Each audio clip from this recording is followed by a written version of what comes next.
The way he talks, you just want to pull your skin off and beat him with it. Welcome to today's video. Today we are tier ranking every book I read because of TikTok.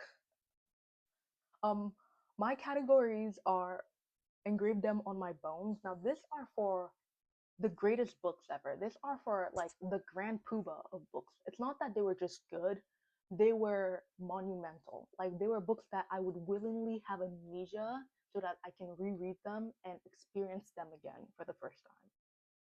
And then there's You're Great, which is that you were great. You were a fun time. I enjoyed you. I would tell people to read you. You were great. And then there's I, which is just like, it was I. It was just like, I finished reading that. Okay. And then there's Lovable Trash, and this category is for books that I liked. I enjoyed them, but I know they were trash. Like somebody could come up to me and be like, "Oh, I can't believe you enjoyed reading that book. There was A, B, C, D, E, F, G, H, all the way to Z things wrong with it," and I'd be like, "Yes, that is true. There were so many things wrong with this book, and I know, but it is good, so it's lovable trash." And then there's Mentally Checked Out. These are books that I either DNF'd, found super boring, um, literally just had no impact on me, that sometimes I can't even remember their plot that well because they were just like, meh, I mentally checked out from them. And then there's Downright Despicable, which is like books that I believe crawled out from the pits of hell to annoy me because they were just that bad. Let's start. Um, there is Twisted Love by Anna Huang. This book kind of scammed me because everybody on TikTok swore it's like the greatest thing ever. And then I started trying to read it and I was like, oh my god, this thing has no plot. This guy's like, oh, we're both grown ups, but like we gotta pretend that like we're not dating because like I'm your brother's best friend. I think I was like 45% into the book and I was like, oh, I gotta stop this. I gotta end this right here. So it's a struggle because I DNF'd it, but I also know I did not like it, but I didn't hate it. So I guess Mentally Checked Out. This is why Mentally Checked Out was made. The deal straight to Downright Despicable. The worst part is that like I really enjoyed Off Campus, like the TV show, but the deal, that book is horrible. Garrett Graham in that book is actually a horrible person. Like the things he said, like I'm not gonna go over all the things he said, but like I made some videos reacting to like Off Campus, and I have like screenshots of what Garrett Graham said. So if you want to know what he said to rage bait me, check out those videos. But because I can't say those words on YouTube myself. But the way he would like describe Hannah's body, the way he would talk about other women, the fact that he thought that his friends were dangerous, I was just like, oh, Eric Graham in that book, he's a boyfriend material. You know what it is? I enjoyed it, but it is way too long. I don't know, maybe 400, maybe 500 pages, and it has like three, spoiler alerts. It has like three breakups at the end of the book, and I was like, this can't be going on. Like we know they end up together, so why are you really frustrating me and like making this book so long? So I think I read up to like 80 or 90% and I DNF'd it because I was like, I'm not dealing with another like break up and get back together from the same couple like two or three times in the same book. That's ridiculous. So I don't know if I should put it in lovable trash or mentally checked out.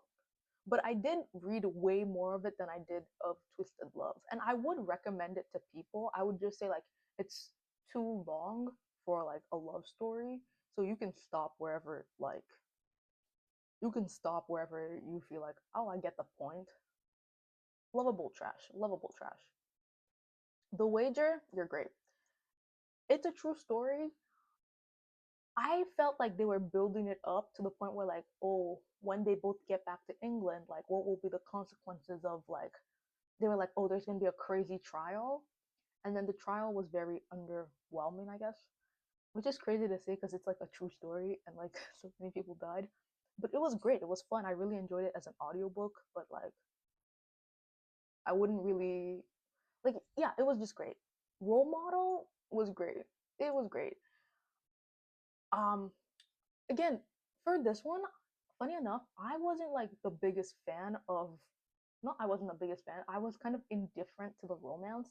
I was more interested in like Troy Barrett's personal story, his personal like growth and coming to terms with his identity, and also like coming to terms with the impact of his behavior because he was best friends with someone that like hurt other people, and he knows that even though he didn't hurt other people, his behavior contributed to like making the person that hurt someone confident enough to hurt that person. He contributed to the atmosphere of like toxic masculinity in like hockey, and he knows how that negatively impacted like victims now, so he's like dealing with that and coming to terms with that. And so that was really really fun. Not It was fun, but it was also really interesting to read. Heated Rivalry, you were great. The thing with Heated Rivalry is that I actually can't mentally distinguish the movie from the show because I did not know about the book at all.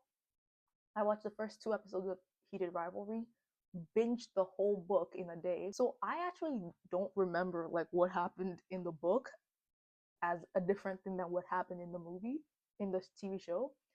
And I don't know if my rating for the book is based on my rating for the TV show or like the other way around.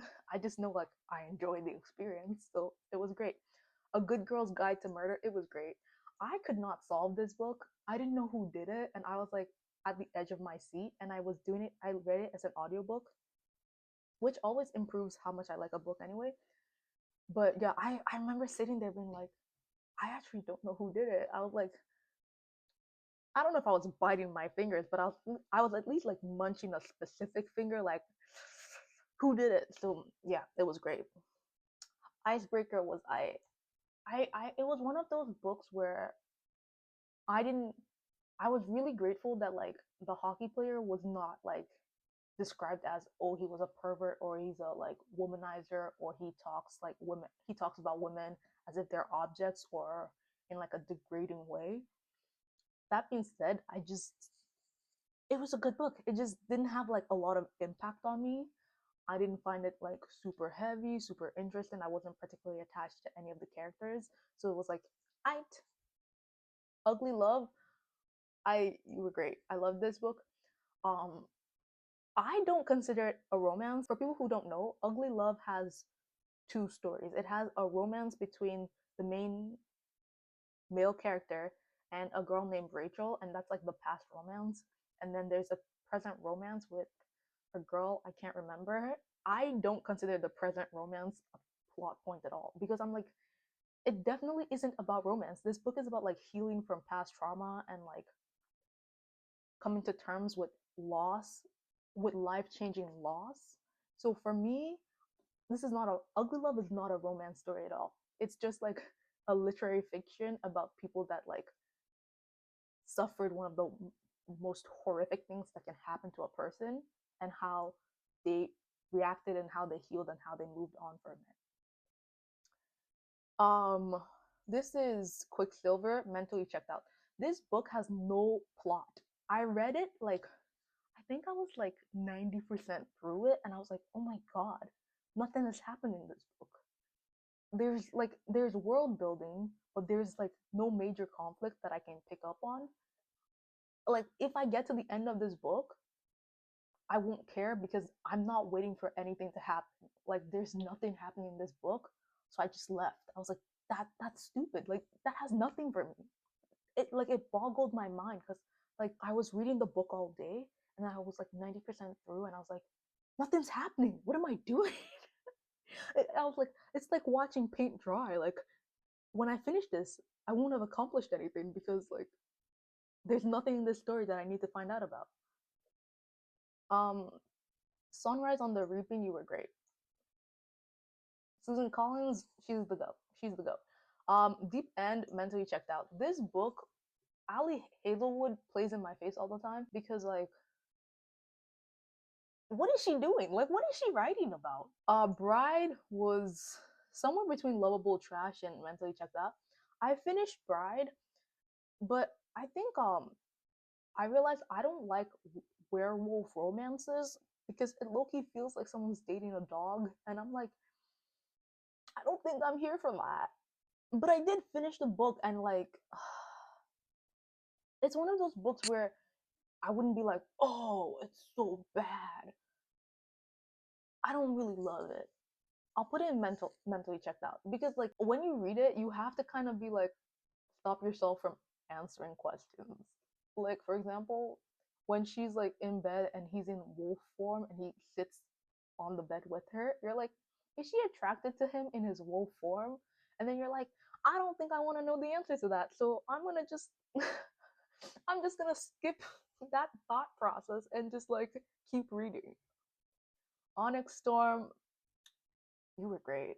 I read the whole like Empyrean series as an audiobook in like a week. So I actually don't know what happens in each individual book. I just know that it was a joyride. You were great. Iron Flame, you were great. This book, Red, White, and Royal Blue is way too long. I'm sorry, but romances should not be that long for books that we know people are going to end up together.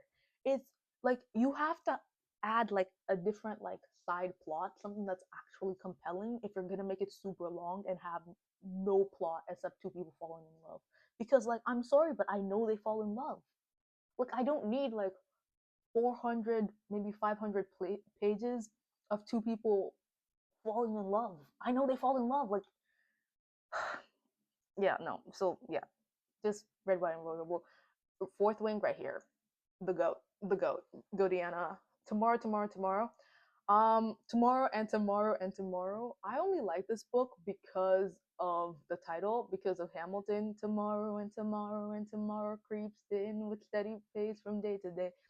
This book feels like a trip. The author writes it like it's poetry, but it's not fun poetry. You don't enjoy being in there. You're just like, everybody in this book sucks. It's just a sad experience you don't want to be a part of. The American Roommate Experiment sucks. You know when you're just reading a book and you're like, why am I reading this? Like this adds nothing. It's way too long and it's bad. And I was just like, oh, I'm out. I'm out of here. Every summer after, I'm pretty sure this book is plagiarized because it has the exact same plot as a different book. I'm gonna do a comparison video between Every Summer After and the book I think it plagiarized, which is Love and Other Words, because I was like, this is the same book.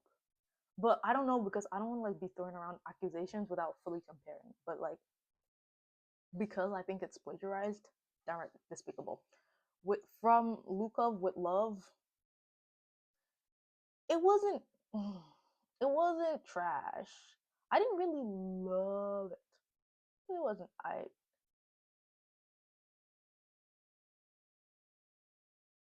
mm,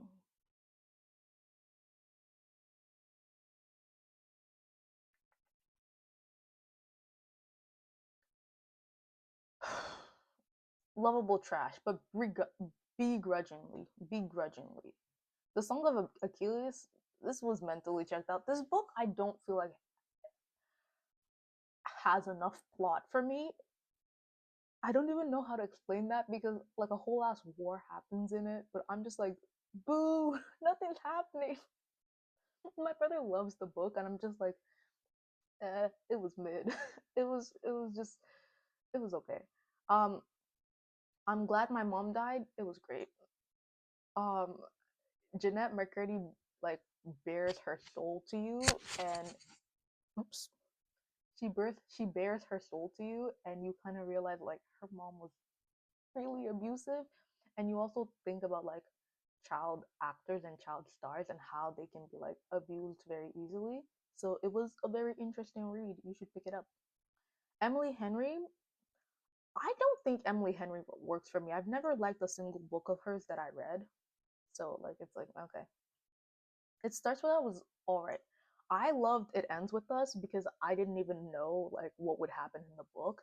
And okay, I'll get to It Ends With Us, but It Starts With Us. It was like the sequel, and it was meh. Lessons in Chemistry, you were great. I love the book, top 10 book.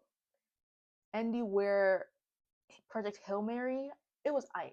Because I'm not a sciencey person, so when I get like really huge chunks where they explain science to me, I'm just like, huh, what are you talking about? But I did enjoy the book, which is actually a testament to the book. Like if you read science fiction, I think you will love it. But for me, I just it's not something I read, so I didn't really enjoy it. But I loved the movie, so it was I. The Heart Principle, top 10 book. It was great. It was really great.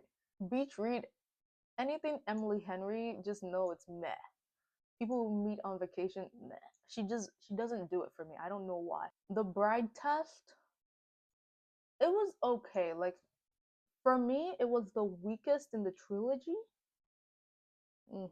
The Kiss Quotient, it was great. It was like reverse Pretty Woman, where the guy was the pretty woman, and I ate everything up, except there are two scenes in it that I didn't like. There was one that they were making out in like an ice cream parlor, and I was like, ew, there are kids in here. Stop that. And then there was another one like somebody attacked the girl, and he came to defend her, and I was like, why do they always write this plot in romance books? Like nobody wants to read of like violence as just a plot driver and that's not really settled on and discussed after, because like those things have lasting impacts beyond making you fall in love with somebody. So yeah, I was just like, if you're gonna use like the plot point that someone was about to be like essayed, be ready to sit down and like discuss the whole thing and the lasting impacts it has. If not, don't do it. The Midnight Library, horrible book. Don't like it at all. Don't even remember the plot, just remember my hatred for it.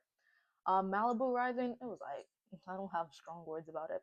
The Love Hypothesis, this is what made me create Lovable Trash as a category, because I know this book is not good. That being said, I binge read it. I read it in grade 11.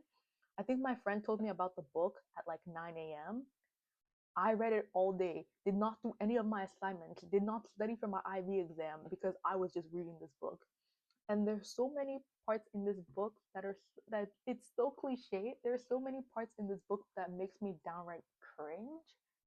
And I'm like, this is a book that like always makes me smile because it's lovable trash. I don't know how else to defend it. Crazy Rich Asians, mm, I didn't like it because like in the book, the main character, I can't remember, the guy that Rachel dates, I can't remember his name.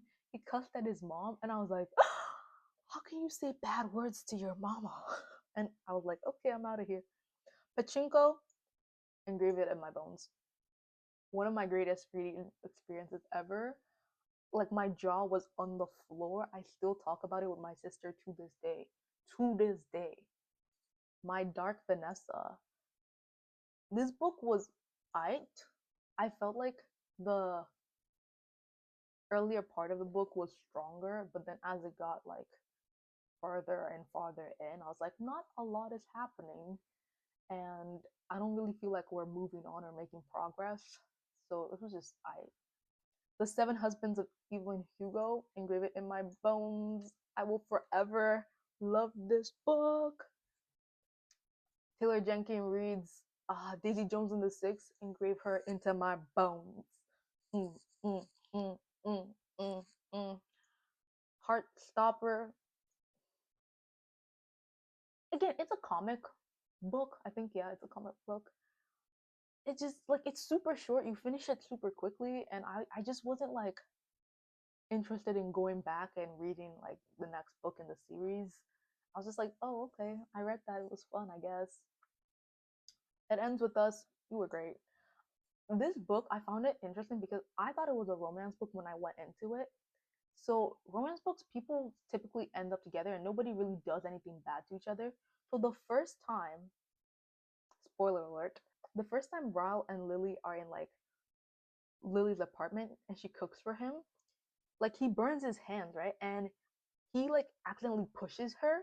And he pushes her, right? And I was like, oh my god, he probably was like in a like, you know, like when you are in a shock, or like you're in a dangerous situation and you're not like reacting clearly. And I was like, there's no way he meant to do that intentionally. Like that was just probably like the biggest accident. He didn't mean to do that at all. Like, you know what I mean? Like it would just be like if you are with your siblings or something and like a spider lands on you and you start like going like and you accidentally hit them, like you didn't try to actually hurt them, right? So that's what I thought happened. And then another time they're at the stairs and he accidentally pushes her down the stairs, and I'm like, wait a minute, how are you this clumsy? Like if you're this clumsy around people, like maybe you shouldn't be around people. Like you got to be more careful than that. So it took me a minute to realize that like even carelessness can be a form of abuse, right? Like constantly being like, oh, I carelessly hurt you, it could show that the person like doesn't care enough about you to be careful about you. And then when he actually like physically intentionally hurt her, I was like, oh my god, this is an abusive relationship. How did I get in here? Like what happened? So for me, that was like the progress of slowly figuring out what was happening was so interesting. A Man Called Ove, I heard it's pronounced Uwe, like A Man Called Uwe, Engrave It in My Bones, top 10 book, great book. Yeah. Eleanor Oliphant is completely fine, Engrave It in My Bones. Like when I tell you that this book this book has a chokehold on me, the fact that I read it like so many years ago and my family still talks about it. Six of Crows,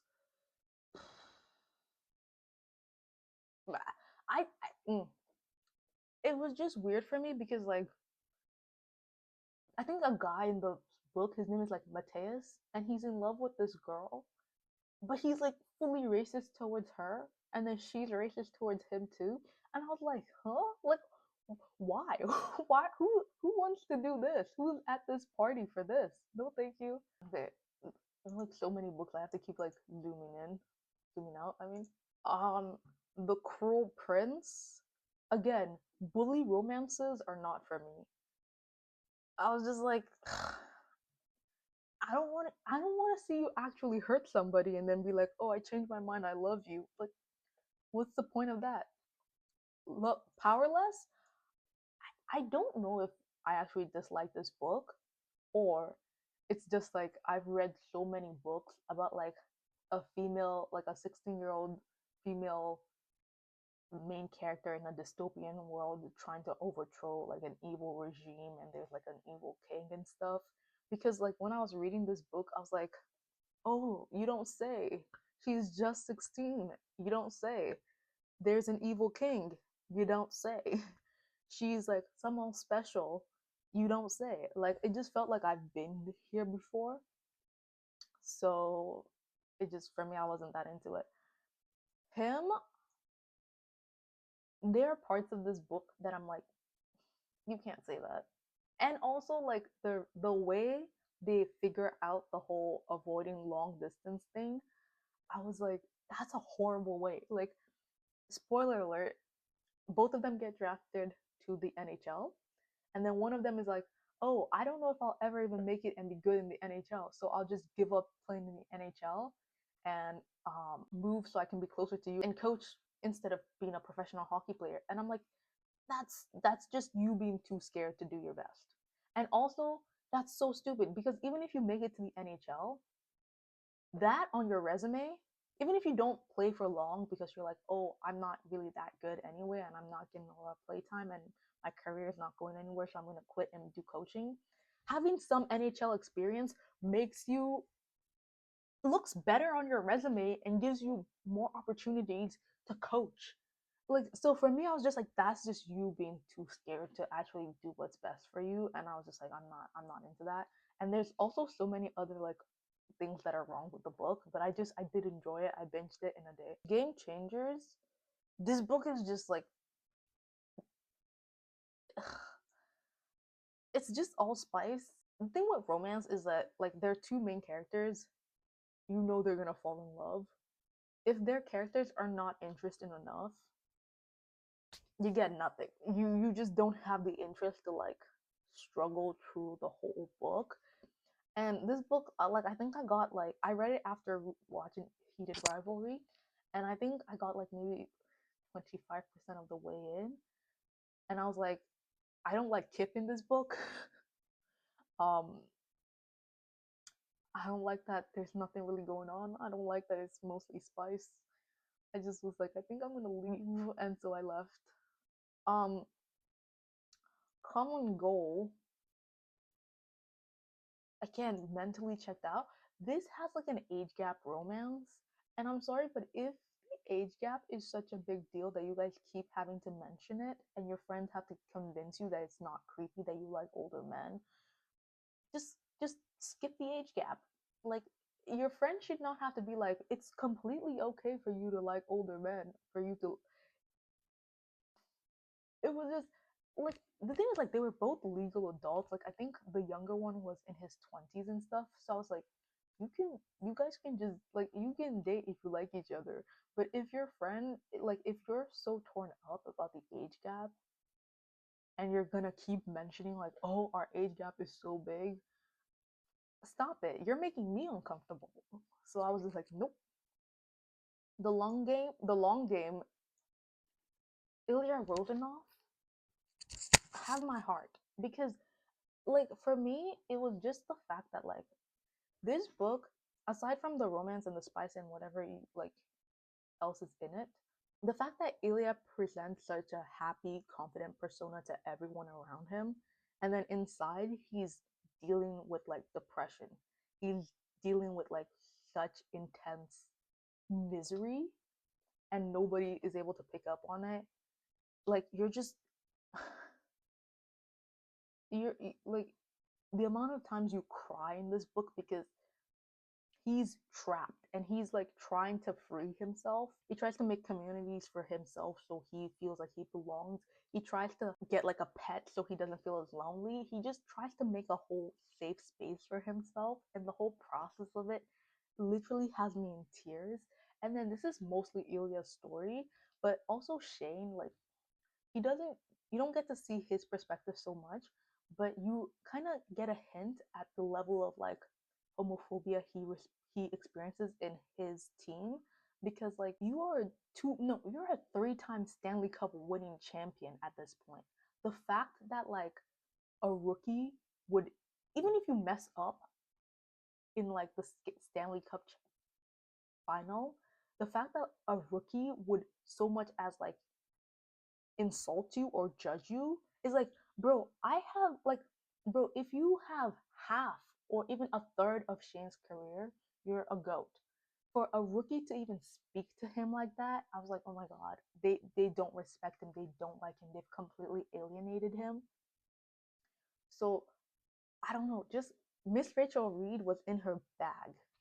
She was in her bag when she wrote this book because oh my god. And also the fact that even though Shane and Ilya are in like a relationship together, you can see that Ilya is like a beautiful rose in Shane's garden, but Shane has a whole garden. He has a family that love him, he has best friends that know about him. Like he has a whole garden, and Ilya's just like Shane is the key to his garden. He can't get into like his safe space and his beautiful space without Shane being present.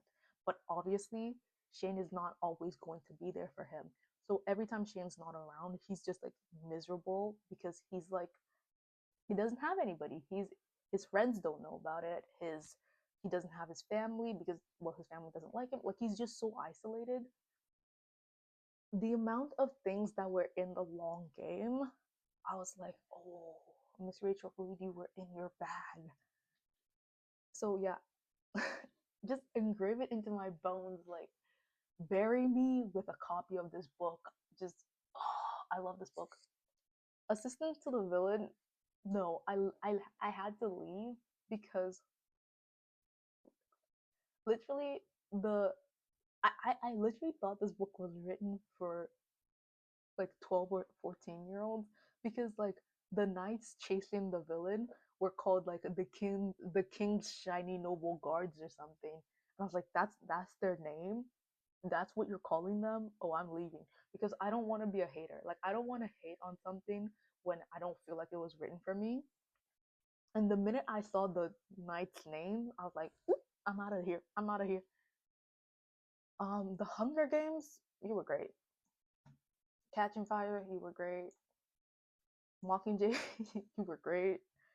Throttled, you were bad. You were a bad book. That book, I tried to read it by myself the first time. I DNF'd it. I tried to read it the second time. I had to DNF it because I was gonna pull my hair out. Like, who? The male lead, his thoughts are horrible. And like, I'm sorry, but like the way he talks, you just want to pull your skin off and beat him with it. Because what? And I'm sorry, but in the big year 2020, whatever year this book was written in the year of our Lord 2000, you're still calling somebody exotic looking?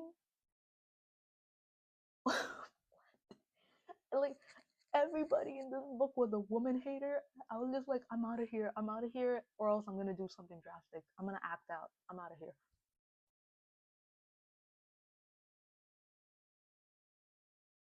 Okay. Butcher and Blackbeard. This was like lovable trash because I enjoyed this book. I enjoyed this book. I love this book. I think I'm gonna have to move lovable trash up.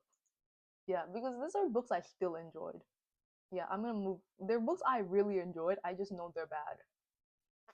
These are books that were just I didn't really enjoy them. I didn't really hate them. So yeah, lovable trash. I'm gonna move it up. I loved Butcher and Black Bear. I enjoyed it so much, but like the book had a plot where it was like two serial killers compete to kill like other serial killers, and then halfway through the book they just forgot about that. Like, it just came to nothing. You couldn't even remember. You couldn't even like recognize sometimes that their competition was starting again. You'd just be like, oh, they're hanging out, cool. But like the trope, like so many of the things that they did in this book, you're like, huh, what just happened there? It was a fun experience. Leather and Lark, no, no, just no. I don't even have words, just no. One of Us is Lying, you were great. You were great on so many levels, and I felt like I could not figure it out. I couldn't figure out who did it. I was like, huh, huh, huh. And then when I got to the plot twist, I was like bowing to the book. I was like, I would never have figured that out in a million years. So 100% love that book. They both died at the end. That book was so good. It made me cry.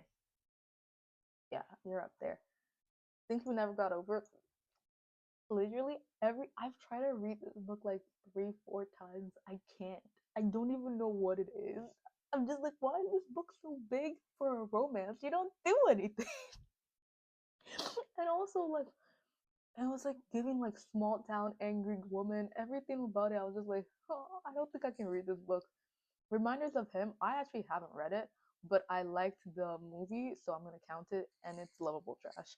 I hate dead boyfriend's best friend trope, but again, I did not consider this a romance. I was focused more on Scotty. Oh, now that I think about it, Reminders of Him is kind of similar to Ugly Love. It's more about like healing from the grief and like the trauma of the past than for me about the current new romance. Night Circus, what is the point of this book? Cersei, no. No, actually I'll put it here. Cersei was I just was like, wow. I don't think it's a very plot heavy book. You kind of just sit there and you're like, oh, okay, nothing happens. We're still here. Okay. Taylor Jenkins Reid's Carrie Soto is back. Carrie Soto is my goat. She's such a chaos monster. I I love her hands down. I love this book. Uh, Magnolia Park, no, because you can't tell me that like a couple are soulmates and then the reason they're not together is because one of them cheated, And then rather than them trying to move on from each other, they just do weird stuff to be around each other all the time. So he cheated on her, and he like keeps getting together with like other random girls. But then at night he'll come like sleep on her bed. I'm like, girl, you have the backbone of a lawn chair. Either get back together with him so that you guys can move on from this thing, or just like tell him to stop coming around and cut him out of your life. You can't make me suffer through reading them be like, oh, I love you guys. You guys are my soulmates. We're soulmates for life. And they're like, why can't they be together? One of them cheated. Do you lack self control? If you love somebody that much, don't cheat on them. Dracula, it was I I feel like Book Talk kind of scammed me because they were like putting quotes about like, oh, Dracula wasn't the. I also don't know if this is actually the book they were talking about, but I saw like so many quotes, like so many comments being like, Dracula isn't the bad guy. His son was a dumbass. Like, free my man Dracula. I ride with Dracula. So I read Dracula, and like, there's no son in this book. Like, Dracula doesn't have a wife in this book. What are they talking about? So I think I might have read the wrong book, but this book specifically, Dracula, it's not really plot heavy, and Dracula doesn't even kill people. He just eats them. Like he just like drinks their blood over a long period of time. Like it takes him 1 month for him to like fully suck the blood out of somebody and turn them into a vampire. And he doesn't like trap them or anything. He just comes into their window at night. Like he's basically a glorified mosquito. So I was like, okay, the picture of Dorian Gray was I. Is that crazy? Is that crazy? Am I just not cultured? Like I liked it. No, it was just I. It was fine. Oh, Christina Lauren. This book I also liked. I'll put it in I. This is Love and Other Words. This is the book I think every summer after plagiarized, because this book was Love and Other Words was published first, and it's just like the exact same book as every summer after. A Little Life, I have tried to read this book so many times, and I'm just like struggling. I will read it over probably in September when I'm done studying for what I'm studying for right now. Probably as an audiobook. Maybe it'll make it less intimidating. But the first time I tried to read it, I had like a personal accounting course to take, and I was just like, I can't have both of these headaches at once.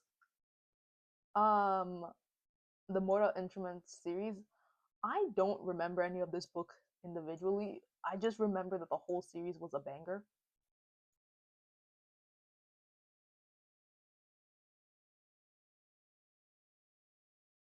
Don't remember. Okay, it's gonna be a bit of a struggle to get up there.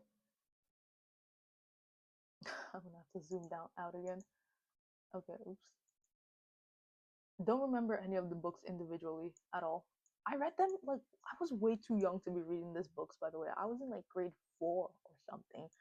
Don't remember what even happened, but I just remember the feeling I got when reading it, and it was just pure joy. Red Rising, mentally checked out. I'm going to reread Red Rising because I think it's gonna be good. Like everybody online swears it's good. I DNF'd it at like page 2 or something because this guy, he's I guess he's the main character, and he and his uncle and like I guess all the males work in like an underground mine, and he was being a bit too reckless with like the mine machine that he was driving, and if he was too reckless, he could have died and hurt himself or something. And his uncle was like, "Oh yeah, sure, hurt yourself. When you die, I'll just take your wife and like her." And his wife was a 16-year-old girl, and I'm like, "Are you kidding me? Like you're writing a fiction novel set in Mars, and I still have to read like about violence against women." Like you couldn't you couldn't just do like, "Oh, I'll take all your money" or something like just there on the first page.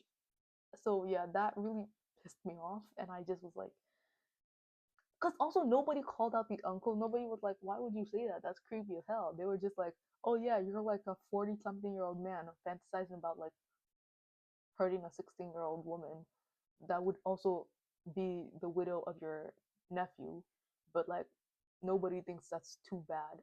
nobody thinks that's like so far out of line that we should say something. So yeah, but again, it's a dystopian novel, so like maybe that's just part of the dystopian world. But yeah, it pissed me off in that moment, and I was like, yeah, I'm just gonna leave. Uh, Throne of Glass. I don't remember this book, but I remember giving it a 1 star on Goodreads. I don't think I hated it, because if I hated it, I would remember like the feeling of rage it like brought up in me. So I think I just was like uninterested. Again, I think this goes back to that thing of like it's a 16-year-old main character and she's special in some way, and there's like a evil royal family that she has to overthrow. You know what I mean? Like if you've read one or two of them, you've kind of read them all. So I was just not feeling it. But you know the thing, I didn't like Throne of Glass, but I kind of want to read Akatar because I'm getting like really bad FOMO. But I think it's still the same plot of like 16-year-old girl on a mission, like overthrowing a royal family. So I'm like, if it's the same plot, I probably won't like it. But yeah, mentally checked out. And then the last one is, I don't remember the name of this book, but I know that I when I read it, I was just like, oh okay, I read it. It's fine. It's a feel good book. Here you go. It was I. So this is my final ranking. These are the greatest books I've ever read that I remember reading. These are great books that I think everyone should take some time to read because they're fun. These are books that like they're trash. I enjoyed them, but you can call them what they were. These books were I didn't really enjoy them. I didn't really hate them. I was just like, oh okay. These books my brain refused to engage with because they are what they are. And these books I curse. These books are from the pits of hell and should be thrown right back into them. That was everything I had to say. Also, if you enjoyed this, please like and subscribe. Bye bye.